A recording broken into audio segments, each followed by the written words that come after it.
Estamos aqui, né, representando a Cesunila no Seminário Internacional promovido pelo Andes, Universidade, Ciência e Classe em uma Era de Crises, né? Esse seminário que ocorreu ontem e hoje, está terminando agora. A gente acompanhou aqui e esse vídeo é mais para trazer um retorno, né, para vocês sobre o que aconteceu, né, como foram os debates, e trazer alguns pontos que a gente considera que são interessantes, são importantes, compartilhar, né. Depois a gente vai compartilhar isso de uma forma mais completa, né, com todos os detalhes, mas alguns pontos acho que a gente já poderia compartilhar com todos por meio desse vídeo.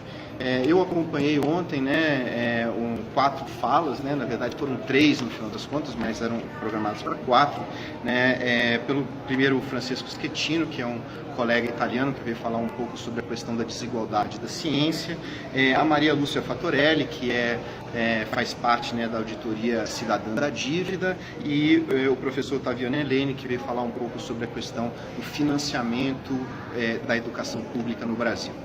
É interessante destacar algumas questões sobre o que foi dito, né?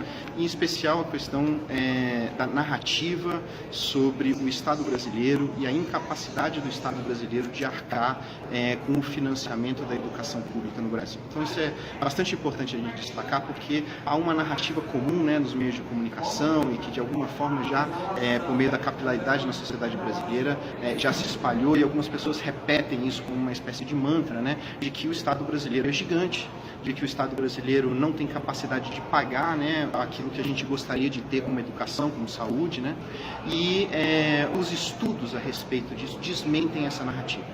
Isso é muito importante da gente destacar.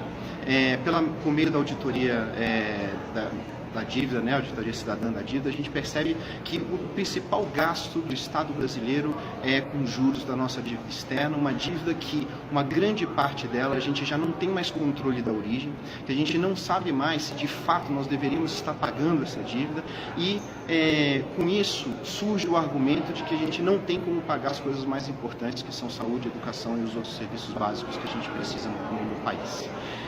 Uma outra coisa, né, que também foi discutida aqui ao longo do seminário é que o Estado brasileiro gasta muito, né? Ou seja, é um Estado, se fala, né, do elefante, né, aquela coisa do Estado que é maior do que ele poderia ser.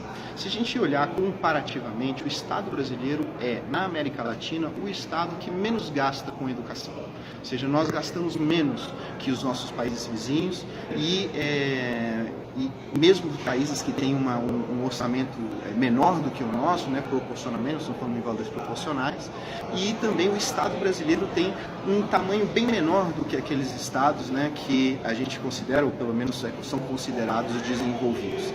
Em média, os estados desenvolvidos são responsáveis por 50%, ou por manejar 50% do PIB da nação. Ou seja, aqui no caso do Brasil, isso gira em torno de 32%. Com esse volume de recursos é impossível, de fato, né, arcar com uma educação de qualidade, uma saúde de qualidade. Então, na verdade, o que a gente precisa entender da falsidade dessa narrativa é que sim, o Estado gasta muito, mas não gasta nas prioridades de saúde, educação, segurança e tudo mais. Gasta-se, né, nos juros da dívida.